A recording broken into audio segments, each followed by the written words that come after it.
सही का है मुश्ताक भाई।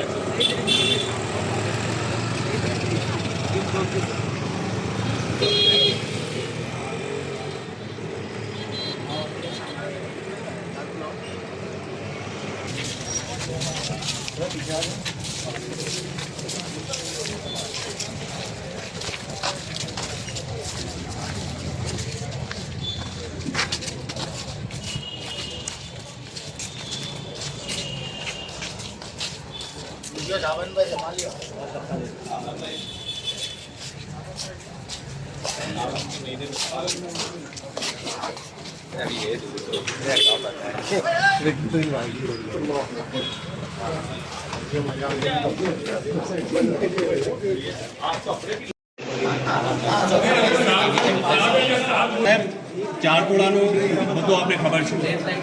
મારે જે ડેમોલિશન થયું એ ટેકનિકલી લીગલ છે ઇલીગલ છે એમાં હું નથી પડતો, પરંતુ નામદાર ગુજરાત હાઈકોર્ટમાં એક પિટિશન થઈ હતી. એ પિટિશનની નકલ પણ અમે આપને આપીએ છીએ.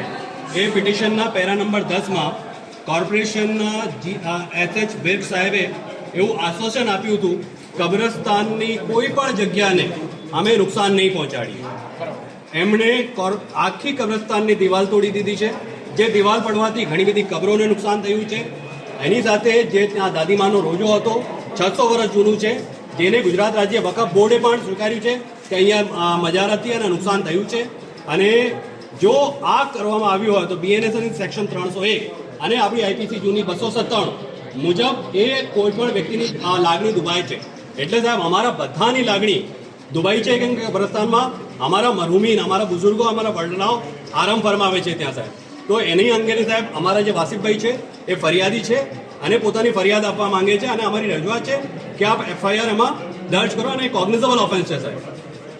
એટલે સાહેબ અમારી રિક્વેસ્ટ છે કે આપ એમાં એફઆઈઆર દર્જ કરો અને આપણે પીએસઓને કહો કે અમારી એફઆઈઆર લઈ લે, અમે એફઆઈઆર લખાઈ દઈએ અમારી.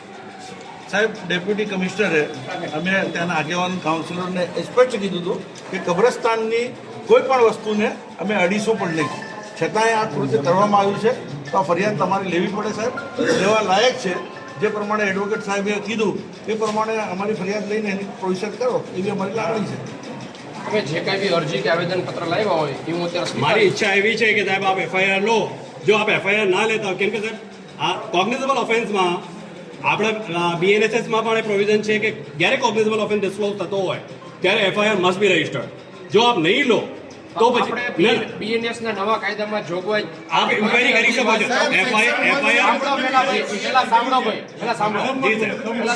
હા બોલ સાહેબને બોલી લેવા દો. ચાલો, બીએનએસ ના નવા કાયદામાં આપણે કોઈ બી તમે અરજી કે આવેદનપત્ર કે જે કાંઈ બી આપો લીગલી આપણે એને 14 દિવસમાં તપાસ કરવાની હોય છે અને એ તપાસના અંતે આપણે ડિસાઇડ કરીએ છીએ કે જે કાંઈ બી નિર્ણય લે કે કોગ્નિઝેબલ ગુનો બનતો હશે તો એ પ્રમાણે કરશું. એટલે આપણને 14 દિવસની સત્તા મળે છે અને એ પ્રમાણે તમારું જે કાંઈ બી અરજી અમે આપશો એ પ્રમાણે લીગલી એની તપાસ થશે. ચાલો, સેટિસ્ફેક્શન.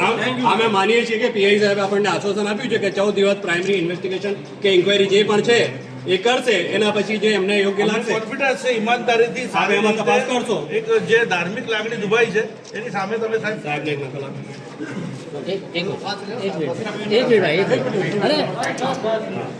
एक मिनट भाई.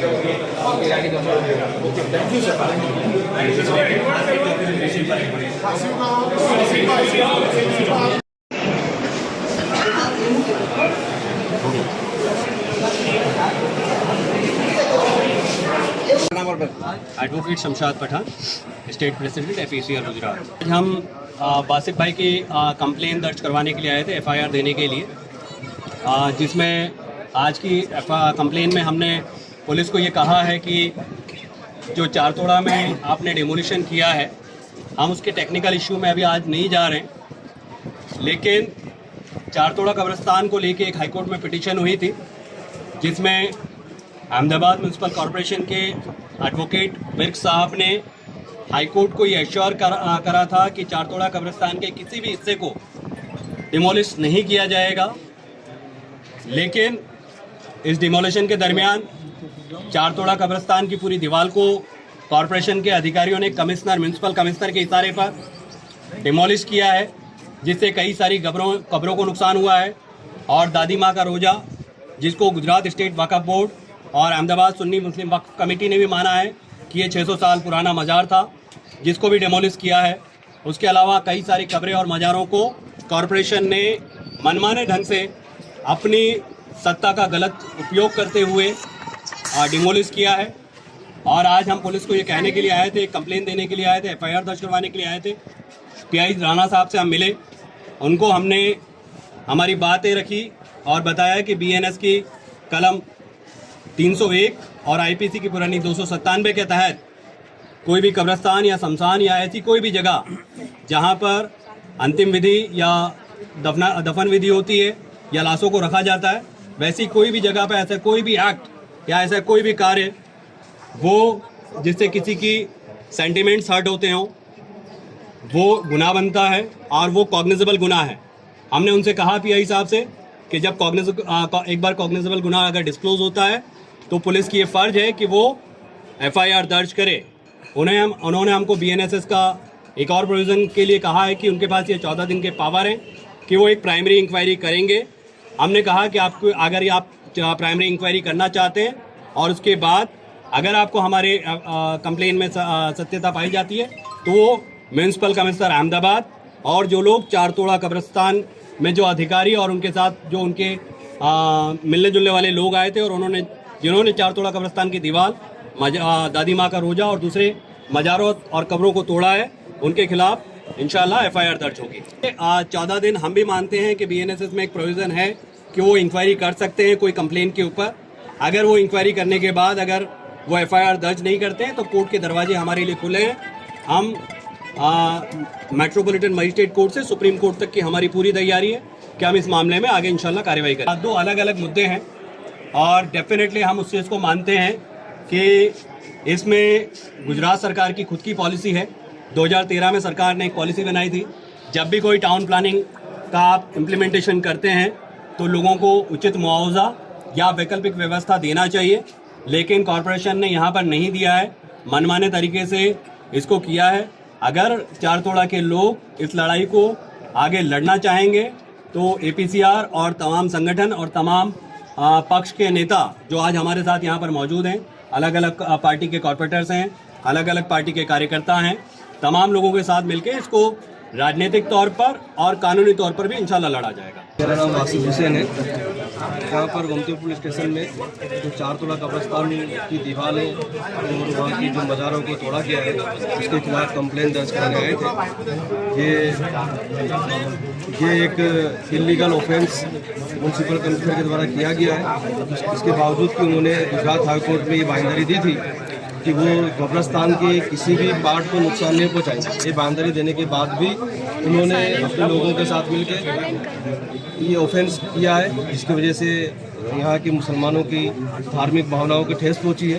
तो मैं अपने तरफ से भी, क्योंकि उस कब्रिस्तान में आप समझ लीजिए मेरे वालिद साहब की भी कब्र मौजूद है, मेरे दादा की कब्र मौजूद है, यहाँ तक कि मेरे वहाँ पर बड़े वालिद साहब के 3 बच्चों की कब्र मौजूद है। इसके अलावा ऐसे 2-3 लोगों की कब्रें मौजूद है कि जो मेरे साथ बचपन में खेलते थे, लेकिन किसी वजह से अल्लाह ने उनको जल्दी उठा लिया और वो इस दुनिया से चले गए। ये मेरा इशू ना भी हो, इसके बावजूद अब बरसों से वहाँ पर मुसलमानों की दफन विधि की जाती है। इस चीज़ का ध्यान म्यूनसिपल कमिश्नर को रखना चाहिए, उन्होंने नहीं रखा। इसलिए हमने अपील करने आया था मैं तमाम लोगों की तरफ से कि ये एक क्रिमिनल ऑफेंस बना है तो म्यूनसिपल कमिश्नर के खिलाफ और जो लोग भी इसमें शामिल हैं तमाम के खिलाफ FIR दर्ज होनी चाहिए। शेख नाम है मेरा, कॉर्पोरेटर हूँ गोमतीपुर से। गोमतीपुर इलाके में आई हुई हाथीखाई 4 रस्ते से लेकर 16 नंबर की टीपी, शहरकोटा टीपी जिसे कहा जाता है, जिसके अंदर ये लोगों ने कॉरपोरेशन के द्वारा रीडीपी का अमल किया। रीडीपी के अमल में हम लोगों ने तमाम काउंसिलर्स और स्थानिक लोगों के साथ में पिछले 2 महीने से हम लोग mayor, commissioner, deputy commissioner, estate विभाग के तमाम अधिकारियों से हम मिलते थे। हमने बार बार रजूआत की कि आप जो ले रहे हो रीडीपी की इनकी ज़मीन, वो इनके खुद की मालिकी की ज़मीन है, ना कि कॉरपोरेशन की के ना सरकार की है। आप लो, लेकिन वर्षर इनको पहले दो, बाद में आप ज़मीन लीजिए। साथ साथ हमने ये स्पष्ट कहा था कि बिल्कुल बाजू में चार तोड़ा कब्रिस्तान आया हुआ है। जो चार तोड़ा कब्रिस्तान है उसमें मुस्लिम समाज की आस्था जुड़ी हुई है। हजारों कब्रें वहाँ पर रोड पर है। इसके सिलसिले में कुछ हमारे भाई लोग कोर्ट में गए थे। कोर्ट के अंदर कॉरपोरेशन के द्वारा कॉरपोरेशन के वकील ने स्पष्ट कहा कि हम कॉरपोरेशन ये 4 तोड़ा कब्रिस्तान की दीवार को हम हाथ भी नहीं लगाएंगे, हमें भी ये कहा गया और हमने उसी वक्त कहा था कि फिर लीगल कार्रवाई सामने हो तो आप तैयार रहना। तो आज इन्होंने जो कृत्य किया है उसके सामने आज APCR हमारी जो संस्था है उसके तमाम नुमाइंदे हमारे एडवोकेट साहब के साथ में, हमारे वाकिफ भाई जो फरियादी हैं, तमाम लोग यहाँ तमाम काउंसिलरों के साथ में हाजिर हुए हैं। गई कल बजट सत्र के अंदर पण मैं और हमारे साथी कॉर्पोरेटर हम दोनों ने इसकी धारदार रजूआत भी की है कि ये जो तुमने किया है गलत किया है।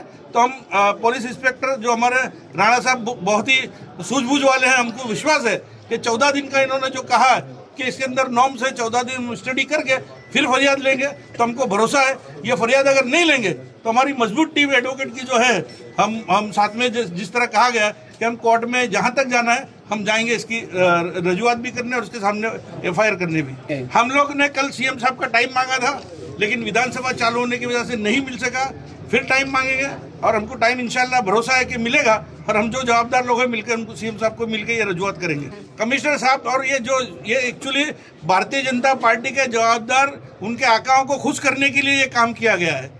सिर्फ ये मुस्लिमों के माइनॉरिटीज के कांग्रेस माइंड के लोगों के वोटर्स हैं, इनको डिस्टर्ब करें तो हिंदू भाई हमारे खुश होंगे।